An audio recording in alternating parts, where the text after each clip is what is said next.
మనం చేయనివ్వట్లేదు, చేద్దామన్నా ట్రాన్స్ఫర్ చేస్తారు. టేకప్ చేసిన కేసెస్లో ఏది అతిపెద్ద కేసు? 74 బనగానపల్లి బ్యాంకు దోపిడీ కేసు, 78 సింహాచలం టెంపుల్ కేసు.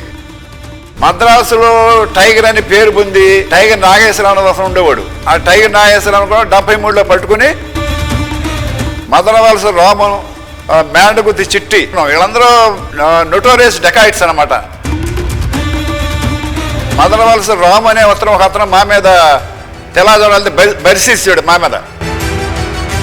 అప్పుడు ఏంటంటే పోలీస్ ఇది మొనార్క్. ఇప్పుడు అవకాశం లేదు. ఇప్పుడు ఎందుకంటే పొలిటికల్ వాళ్ళ చేతిలోకి వెళ్ళిపోయింది అంత పవర్.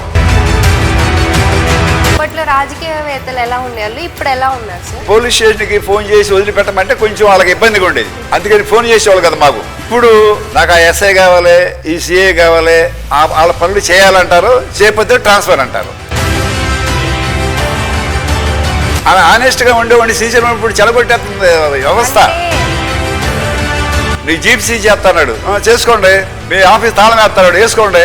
అట్లా న్యాయం ధర్మం నిలబెట్టడం కోసం ఎంత దూరం వెళ్తాం, ఎవరైనా ఎదిగిస్తాం. పై ఆఫీసర్ కావచ్చు, ఇంకోటి కావచ్చు, ఎవరైనా కావచ్చు. ఆ రోజుల్లో లేదమ్మా.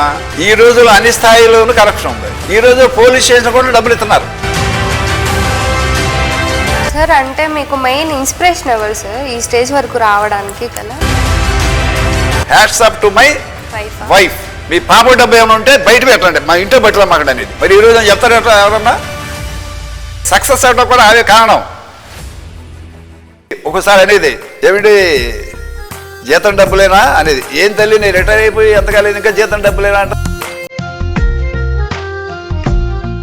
జనసేన పార్టీలోకి ఏమన్నా వచ్చే అవకాశాలు ఏమైనా ఉన్నాయా sir?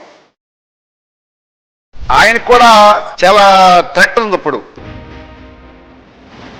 Mafia, Bheem mafia, forest minister కదా అక్కడ, చందనం మాఫియా. ఆయన ఏముంది, నేను జనంలోకి వెళ్ళిపోతాను, జనమే చూసుకుంటారు, నా పని నేను చేసుకుంటాను సిద్ధాంతంలో ఉన్నాడు ఆయన. చంద్రబాబు నాయుడు గారి మీద డిపెండ్ అయి ఉన్నాడు అనేసి ఇలాంటి చాలా విమర్శలు అయితే బయటకు వస్తున్నాయి. దానిపైన మీ స్పందన ఏంటి సార్?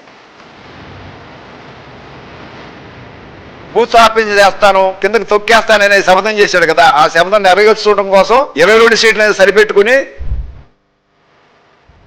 ఏం చేశారు, ఆయన డెవలప్మెంట్ మానేసి నీకు 3 భార్యలు, లేకపోతేనేమో దత్తపుత్రుడు, ఇంకో పుత్రుడు, ఎవరు ఏదో జైల్లో 16 నెలలు జైల్లో ఉన్నాడని చెప్పి, అట్లా రాజశేఖర రెడ్డి గారు ప్రమాదం అని చెప్పి ఆయన ఓట్లు వేసి గెలిపిస్తున్నారు కదమ్మా. అసలు is not a real politician. అంతే అరిచేతిలో సర్గం చూపించారంటారు, ఆ రకంగా ఉండేది ఆ గవర్నమెంట్. ఇప్పుడు అంత ప్రాక్టికల్.